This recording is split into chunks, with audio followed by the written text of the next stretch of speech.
Hi, welcome back. Today we have a big heads up for folks. Federal unemployment benefits will start to expire this weekend. So to chat about this, we have financial analyst Steve Budin joining us.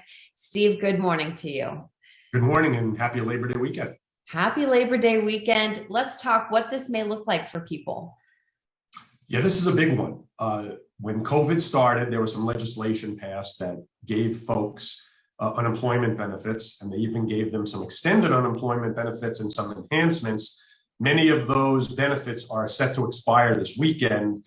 So many of our viewers who are on these programs may be in for a rude awakening come time next week.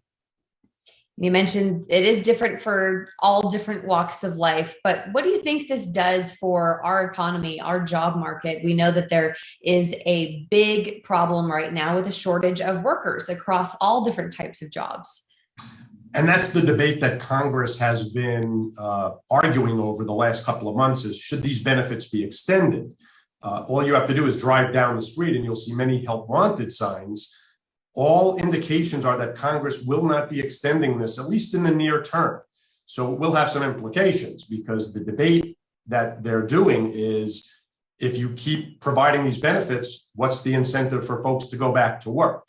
But then on the other hand, the data is inconclusive. It does show that there are many folks who still have COVID issues and fears, and there are many people who have childcare issues. So getting back to work is not as simple as it seems. But I think this time the benefits are going to expire, so I'd like the folks to be prepared. Do you think there's a possibility that Congress could extend these benefits?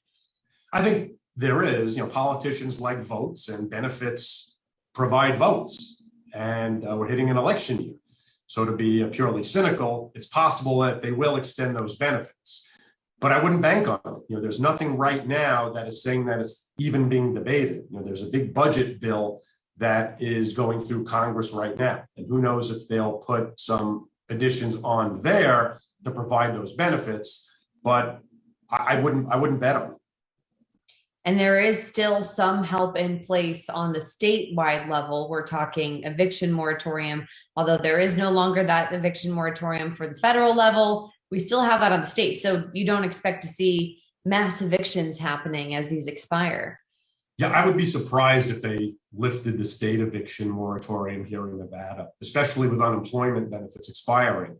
But I would advise the viewers, anybody who's in this situation, there are plenty of programs and services that we've reported on that they can seek assistance just to make sure that they're protected and they're getting, everything that they're entitled to as far as legal protection.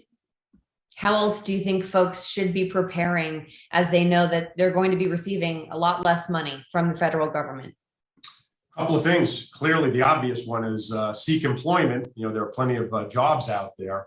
If that's not possible, you'll have to brainstorm and whether it's asking for assistance from friends or family, or there's certainly charitable organizations out there that are providing assistance. But it looks like it will happen this weekend.